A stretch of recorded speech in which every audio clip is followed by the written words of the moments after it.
नमस्कार। देखिए, लगातार आप रोज़ सुन रहे होंगे भारतीय जनता पार्टी के बड़े बड़े वादे, और एलजी साहब ने भी कहा कि मैंने ये काम किया, मैंने वो काम किया, वो काम किया, ये काम किया। उसके बाद इनके नेता दिल्ली से आते हैं, अनुराग ठाकुर जी, वो कहते हैं कि J&K हिंदुस्तान का तीसरा सबसे विकसित प्रदेश है। जहाँ की मैं लगातार 3-4 दिन से लोगों से बात कर रही हूँ, मिल रही हूँ, तो मुझे पता चला जम्मू की इकनॉमी तो क्रैश हो चुकी है। बहुत सारे मुद्दे हैं, धीरे धीरे आपसे सब पे चर्चा करेंगे, लेकिन आज मैं शुरुआत करना चाहती हूँ अनएम्प्लॉयमेंट से, बेरोज़गारी से। बहुत अहम मुद्दा है। 25 लाख से ज़्यादा युवा है जम्मू कश्मीर में, जो आज प्रभावित है कहीं ना कहीं, जो आज दुखी है, परेशान है, रोज़गार नहीं है। कैसे नहीं है मैं आपको बताती हूँ। पहला, गवर्नमेंट का जो PLFS का डेटा है वो ये बताता है मार्च 2024 का कि जम्मू कश्मीर बेरोज़गारी में देश में दूसरे नंबर पर है। जम्मू कश्मीर में इतनी बेरोज़गारी बढ़ गई है कि पूरे हिंदुस्तान में दूसरे स्थान पर है।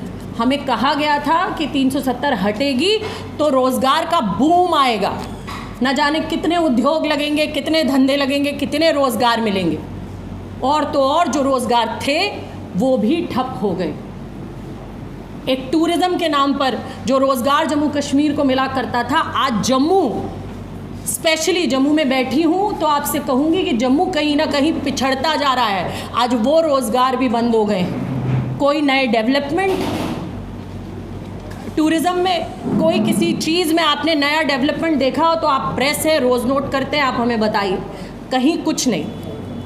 आप देखिए यूथ अनएम्प्लॉयमेंट का जो रेट है यहाँ, वो 28.2%, 28.2% है, जो 15 से 29 साल का एज ग्रुप है उसका इतना बढ़ गया है।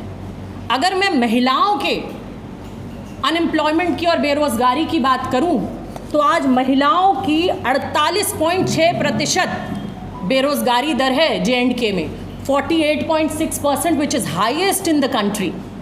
देश में सबसे ज़्यादा अगर कोई महिला बेरोज़गारी देखने को मिल रही है तो आज जम्मू कश्मीर में देखने को मिल रही है, 48.6%। तीसरा, 65% गवर्नमेंट डिपार्टमेंट्स जो हैं उनमें जो पोस्ट हैं वो खाली है 2019 से। अगर मैं पुलिस की बात करूं तो 8 साल में भर्ती नहीं आई पुलिस कांस्टेबल्स की, कोई भर्ती नहीं आई।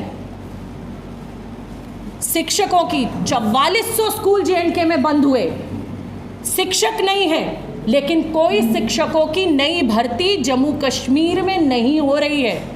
तो बच्चों के भविष्य के साथ भी लगातार भारतीय जनता पार्टी ने खेलने का काम किया है। यहाँ ऐसे शिक्षित जम्मू कश्मीर जैसे शिक्षित प्रदेश में बच्चों के आप वर्तमान से खेल रहे हैं और भविष्य से खेल रहे हैं।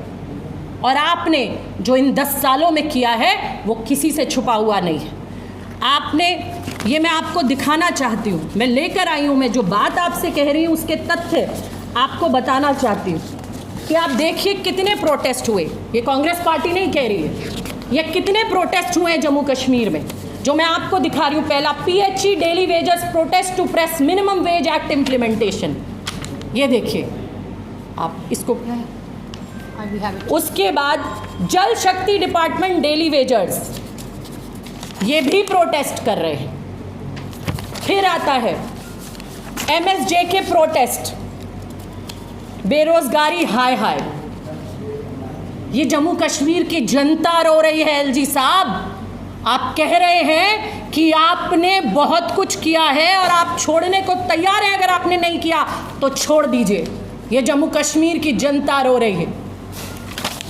फिर ये मैंने आपको बताया PHE के बारे में, PHE daily wages protest to press minimum wage act implementation. ये देख लीजिए, आज असलियत परत दर परत आपको सब समझ में आएगा। 12,000 डोमिसाइल सर्टिफिकेट्स बनाए हैं इन्होंने। बाहर वालों के लिए 12,000 सर्टिफिकेट बनाए हैं, तो जम्मू कश्मीर के युवा का क्या होगा? वो 25 लाख युवा जो आज खड़ा है जम्मू कश्मीर का, जिसमें 5 से 6 लाख नवयुवक हैं, जो आज देख रहे हैं कि उनके भविष्य का क्या होगा। एलजी साहब, यूनिवर्सिटीज में तो अपने रिश्तेदारों को वाइस चांसलर बना दिया आपने, और अलग अलग डिपार्टमेंट्स में भी आपने अलग अलग बाहरी लोग लाकर बिठा दिए। तो इन जम्मू कश्मीर के युवाओं के हाथ में कटोरा देना चाहते हैं आप कि ये भीख मांगे आपके आगे? आप युवाओं को नौकरी तो नहीं दे सकते, लेकिन एक अखबार में आज लेकर आई हूं जिसमें जम्मू कश्मीर के एलजी साहब बड़े बेबाकी से और ऐसा निर्लज्जता से ये कह रहे हैं कि बिजली कटौती पर जब उनसे सवाल किया गया तो एलजी साहब कहते हैं कि बिना पैसे दिए सेवाओं का ज़माना ख़त्म हो चुका है, लेकिन जिन लोगों की आदत पड़ी हुई है, जिन्होंने इसी आधार पर जीवन बिताया है, वो लोगों को भड़का रहे हैं। नहीं एलजी साहब, जम्मू कश्मीर का युवा बेरोज़गार है, परेशान है, पूरे हिंदुस्तान में सबसे ज़्यादा बेरोज़गारी से जूझ रहा है, दूसरा सबसे ज़्यादा बेरोज़गार प्रदेश है। तो वो आवाज़ उठा रहे हैं, जब नौकरी नहीं है तो पैसा कहाँ से भरेंगे, ये फीस कहाँ से भरेंगे जो आप मीटर के नाम पर मांग रहे हैं, प्रॉपर्टी टैक्स के नाम पर मांग रहे हैं, जो आप अनर्गल न जाने कितनी चीज़ों के नाम पर मांग रहे हैं। मुक्त जेएंडके इन्होंने बनाया है, लेकिन हर जगह ठेकेदारी सिस्टम करके, हर जगह बाहर के लोग लाकर, एलजी साहब आपने करप्शन युक्त जेएंडके बनाया है। आज जेएंडके के हर डिपार्टमेंट में करप्शन है। माइंस में देख लीजिए, किसी भी डिपार्टमेंट को आज आप उठाकर देख लीजिए, बाहर से लोग इंपोर्ट होते हैं, वो काम करते हैं, और जम्मू कश्मीर का युवा अपने घर पर बेरोज़गार बैठा रहता है। ये लगातार मैंने आपसे स्पोर्ट्स की बात की, मेडिकल डिपार्टमेंट की बात की, पुलिस भर्ती डिपार्टमेंट की बात की, CISF की बात की, हर डिपार्टमेंट में आप टीचर्स की बात की, हर डिपार्टमेंट में जो बेरोज़गारी का आलम है, मैंने उसकी बात आपके सामने करी। हमारे कांग्रेस प्रेसिडेंट मल्लिकार्जुन खड़गे जी वो श्रीनगर में आए, श्रीनगर में उन्होंने कांग्रेस की गारंटीज़ लॉन्च की, और उस एक गारंटी में, मैं क्यों कह रही हूँ गारंटी, क्योंकि तेलंगाना में कांग्रेस की सरकार है और तेलंगाना में हमने गारंटी दी। हमने तेलंगाना के युवा को कहा कि आपको इतनी नौकरी मिलेंगी। आज तेलंगाना के युवाओं को नौकरी मिलना शुरू हो गई। हमने कहा था ये सिलेंडर आपको ऐसे मिलेंगे, वो मिलना शुरू हो गया है। हमने शिक्षा की बात करी, स्कूलों की बात करी, हम वो आज दे रहे हैं तेलंगाना, कर्नाटक और आपके पड़ोसी प्रदेश हिमाचल प्रदेश में अपनी गारंटीज़ हम दे रहे हैं। हम महिलाओं को 1500 रुपये हिमाचल में दे रहे हैं। हम आज युवाओं के लिए 1 लाख नौकरी की गारंटी आपके माध्यम से बताना चाहते हैं जम्मू कश्मीर के युवा को कि अगर कांग्रेस की सरकार आएगी तो 1 लाख खाली रिक्त पद जो सरकारी पड़े हुए हैं, और जिस पैसे को ये सरकार खाना चाहती है उस पैसों को हम खाने नहीं देंगे। वो 1 लाख खाली सरकारी पद कांग्रेस की सरकार बनते ही हम सबसे पहले भरेंगे। ये हमारी गारंटी है जम्मू कश्मीर के युवा।